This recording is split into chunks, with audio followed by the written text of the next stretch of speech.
The rumors are true. The rumors that I started about myself are true. You guys, I have a podcast. I am starting a podcast. It's going to be much less edited, much less censored, much more honest, even than I feel like I can be on YouTube. I am pretty excited. So to be clear, I am continuing with YouTube. YouTube is changing in no way. I'm very excited about stuff coming up with YouTube. And in addition, there's so many things that I don't really want to say on YouTube because it's a specific audience. And there's people here just for interior design content. There's also like kids. The podcast is called Not For Everyone.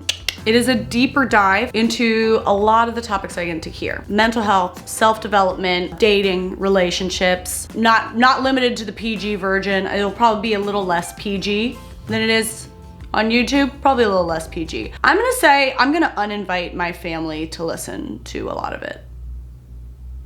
Yeah. I stand by that. Dating, career, defining success, smack talk, and silly goofy times. I will say it is not interior design related. So if you're here if you're on YouTube just for the interior design content, I love you. I'm so glad you're here.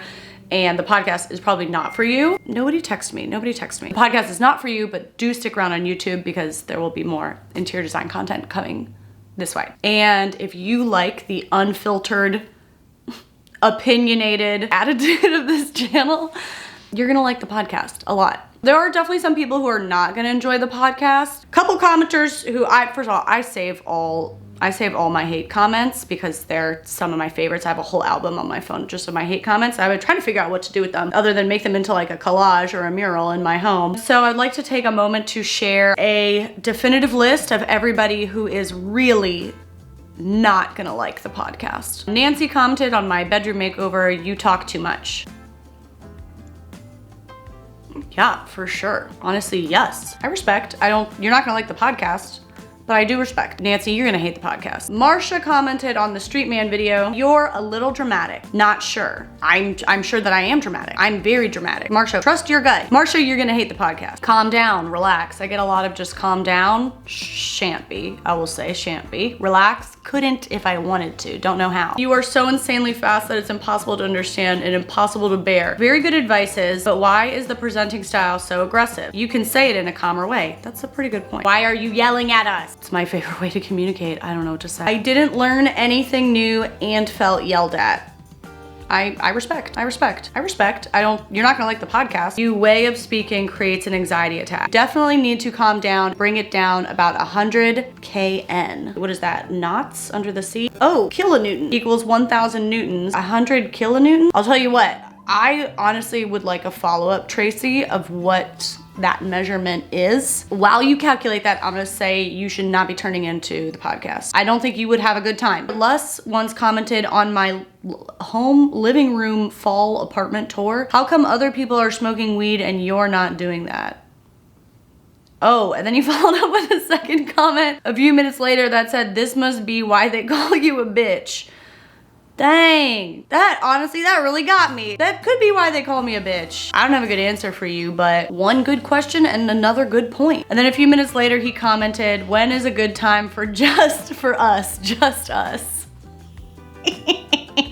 That lady a fool. That actually might not be an insult. Pointy face. Sounds like you need a bath.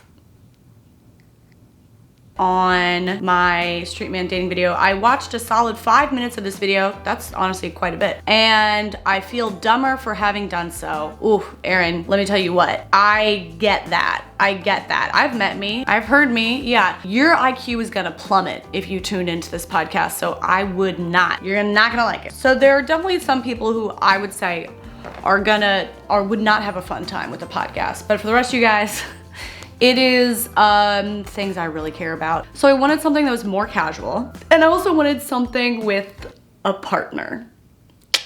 So for that reason, my co-host, co-founder, co-partner for my podcast is the one and only Jess DeBakey. I've talked about her in videos before in the like inspiration and motivation video. She has had a podcast on her own. I started listening to her podcast, loved it. And then I also was a guest on one of her podcast episodes. You can listen to it. I'll link it. After we recorded that episode, we were just like, dang, that was easy and fun and just felt right. It was very romantic. And then eventually, after like months of kind of just like pussyfooting around each other, we were like, should we do a podcast together? Because I feel like that's what we need to do. And now it's happening. Jess and I have been friends since 2nd grade, actually, and I can't overstate what a powerhouse this woman is.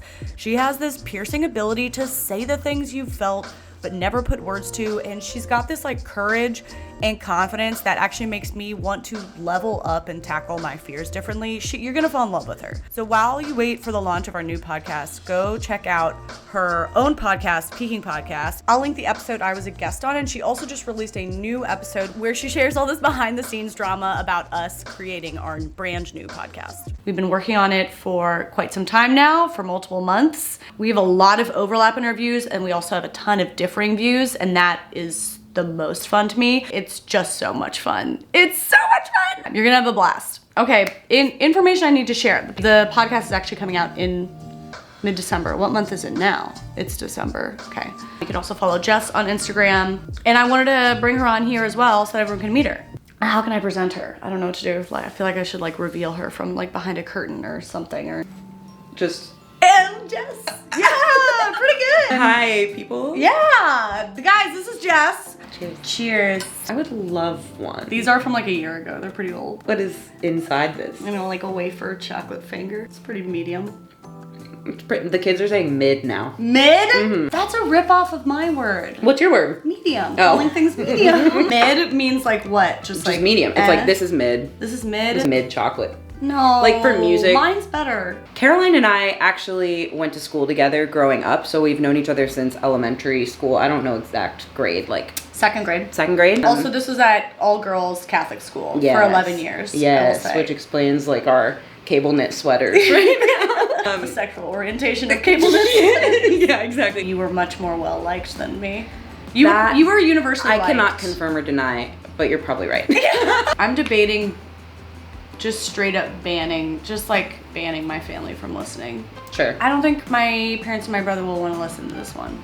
That's nice. That's freeing. For them? For me? For you. I know them. But we've put a lot of like work and thought into it and like blending ourselves into one. And it's been the best. It's been the best partnership I've ever been a part of.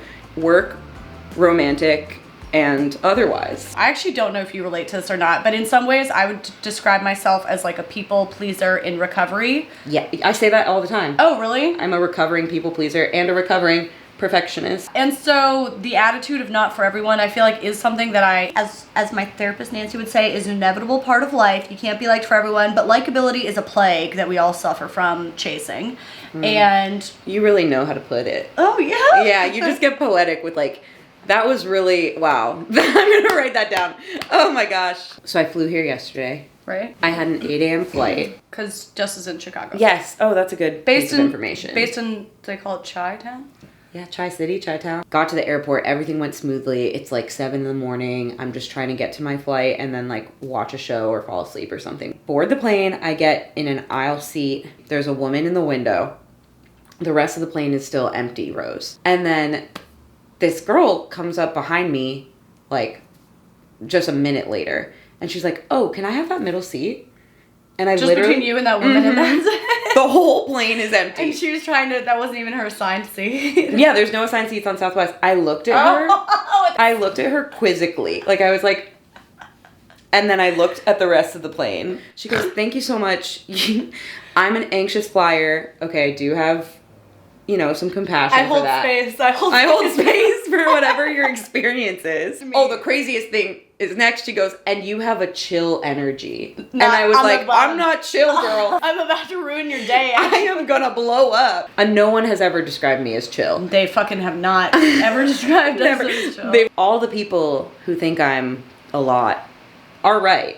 They're correct. They see you. Yeah, they do. I feel the most seen by those people. You're a woman who knows what she wants. Chill is kind of a way of being deferential. Like people, like I think, blasé. Basically getting completely out of touch with what you want in any situation, which is like, it's not like something to be super like sought after. Yeah. It's okay to go with the flow and also be able to compromise, but to like never advocate for what you want is not like an admirable quality. Totally. Are they gonna see the logo? Yeah, how do you want to present?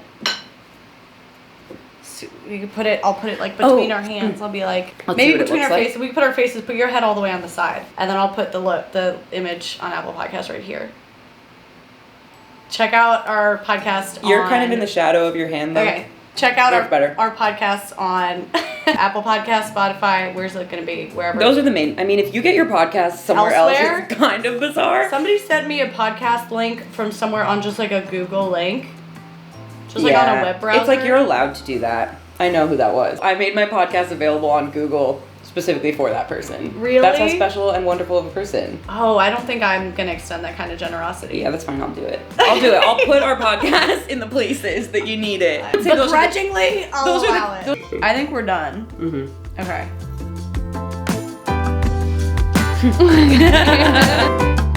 Stay tuned for the Not For Everyone podcast coming out this month, and you can follow us on Instagram for more updates. In the meantime, don't forget to catch up with Jess on her podcast, Peaking Podcast, and mostly thank you all for joining me in this bizarre place. I can almost guarantee you won't regret it.